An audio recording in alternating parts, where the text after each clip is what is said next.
तरफ आरक्षण के नाम पर कुछ लोग अपनी पहले पत्नी को मुख्यमंत्री बनाते हैं, फिर अपने बेटा को उप मुख्यमंत्री बनाते हैं। वो क्रिकेट नहीं खेलता था, वो पानी ढोने का काम करता था। कुछ लोग पत्रकार लोग देख रहे हैं, आजकल मैं देख रहा हूं कि मीडिया साथी लिख रहे हैं कि क्रिकेट खेलने से राजनीति तक। अरे भाई, बताना पड़ेगा ना कहां कहां क्रिकेट खेले। पानी ढोने वाले को अपने बेटा, क्योंकि उनका बेटा था तो बिहार का उप मुख्यमंत्री बना दिया। दूसरा बेटा हरे राम कृष्णा करता है, उसको भी मंत्री बना दिया। अब सीधे सिंगापुर से एक बेटी आ गई है, सीधे। जनता का कल्याण तो दूर दूर तक पता नहीं चलता है, लेकिन सीधे सिंगापुर से चुनाव लड़ाने के लिए लालू जी ने उतार दिया।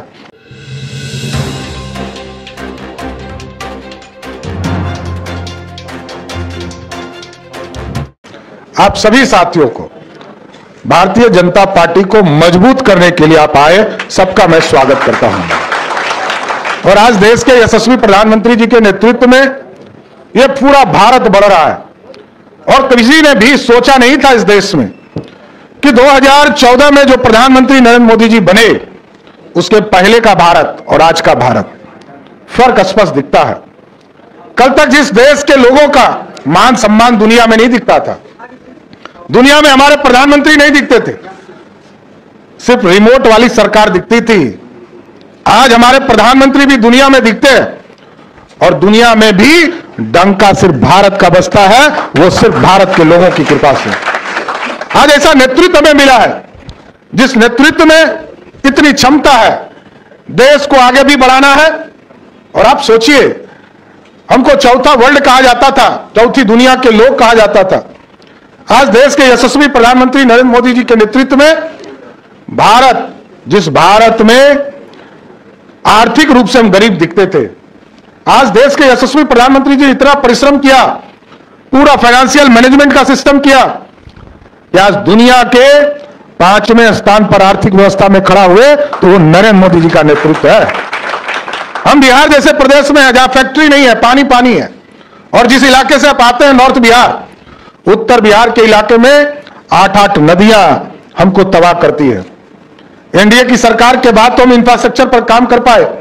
सरदार अटल बिहारी वाजपेयी जी ने 4 लेन और सड़कों का जाल उस इलाके में बिछाने का काम किया। आज भी मोदी सरकार लगातार आपके गांव तक विकास कैसे पहुंचे, इसकी चिंता करते हैं।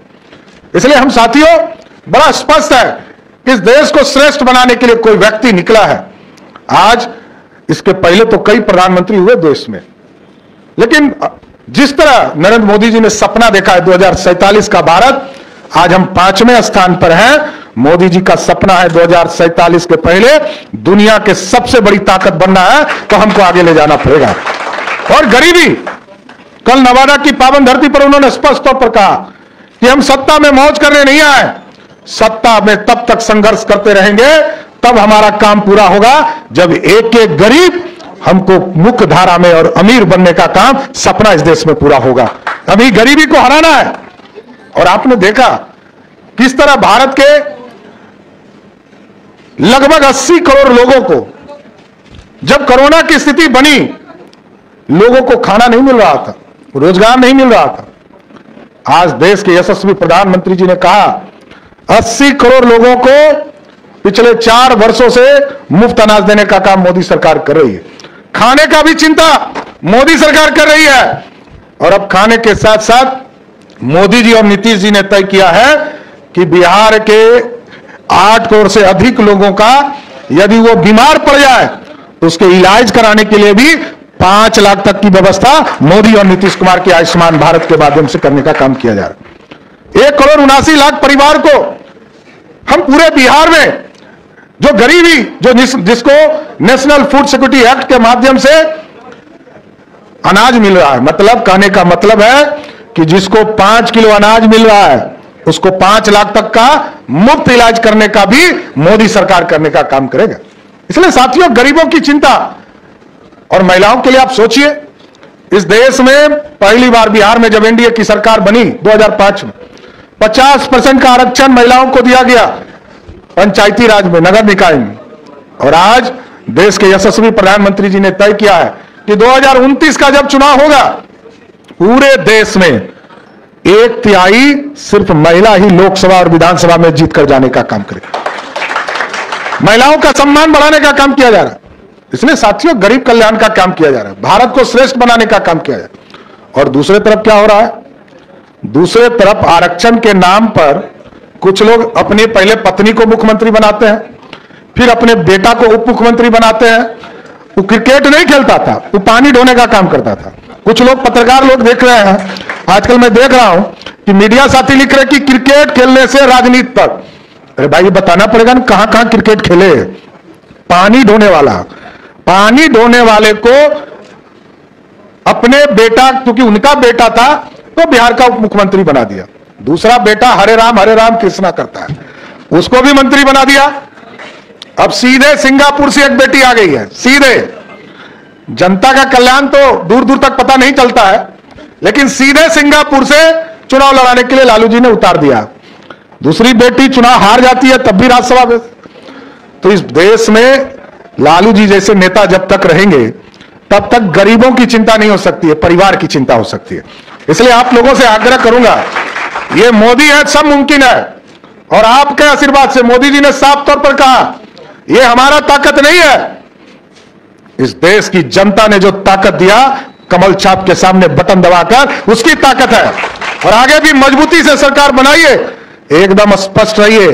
जिस तरह मोदी जी की गारंटी है ना कि पूरी तरह भ्रष्टाचारियों के खिलाफ कार्रवाई होगी और कोई भ्रष्टाचारी नहीं बचेगा। देश में जितने भ्रष्टाचारी हैं, चाहे वो झारखंड की सरकार के मुख्यमंत्री रहे हो या दिल्ली में आप पार्टी वाली सरकार बैठी हो, ये कोई बच नहीं सकता है। उसी तरह बिहार में भी हम लोगों ने तय किया है, कानून बनाया है। ये जो माफिया लोग हैं ना, आपके गांव में शराब बेचवाता है बच्चों से, आपके गांव में बालू जमीन हड़पने का काम करता है, जमीन हड़प लेता है गरीबों का, उन सारे लोगों का इलाज होगा। एकदम अस्वस्थ रहिए। हम लोग सभी को चिन्हित कर रहे हैं, छोड़ नहीं सकते हैं। राजनीति छोड़ना पसंद करेंगे, लेकिन माफियाओं को पूर्ण रूप से बिहार से समाप्त करना ही हमारा मूल अधिकार है। आप इसको छोड़ा नहीं जा सकता है। इसलिए भारतीय जनता पार्टी पूर्ण रूप से आपका स्वागत करती है। भारतीय जनता पार्टी बिहार को श्रेष्ठ, देश को श्रेष्ठ और दुनिया में कैसे भारत की डंका बजता रहे, इसकी चिंता करता है। और लगातार आपने देखा, इतिहास हमारा गवाह, भारतीय जनता पार्टी अखंड भारत का सपना पंडित चाणक्य ने आज से 2000 वर्ष पहले देखा था, और आज भी हम खड़े हैं। कश्मीर से कन्याकुमारी हमारा है, इसको कोई रोक नहीं सकता है। कांग्रेस पार्टी के नेता लोग कह रहे 371 धारा, उनको 370 याद नहीं रहता है, 371 धारा याद रहता है। अब सोचिए, अखंड भारत का सपना यदि कश्मीर से कन्याकुमारी तक जो हमारे नौजवान हैं, और बिहार के तो हजारों बच्चों ने कारगिल के युद्ध में या कश्मीर में अपने प्राणों की आहुति दिया, उस सब का कांग्रेस पार्टी अपमान कर रही है। इसलिए आज डॉक्टर आर.के. चौधरी जी, आदरणीय रामानंद राम जी, उपेंद्र प्रसाद जी 2 दिन पहले ज्वाइन किए हैं, सबका मैं फिर से स्वागत करता हूं। और भारतीय जनता पार्टी देश के विकास के लिए, बिहार के विकास के लिए, देश में भ्रष्टाचारियों को समाप्त करने के लिए और माफियाओं को पूर्ण रूप से समाप्त करने के लिए पूरी तरह कटिबद्ध है, और आगे भी हम लड़ते रहेंगे। आप सभी लोग ज्वाइन किए, सबका स्वागत करते हुए अपनी बात को विराम देता हूं।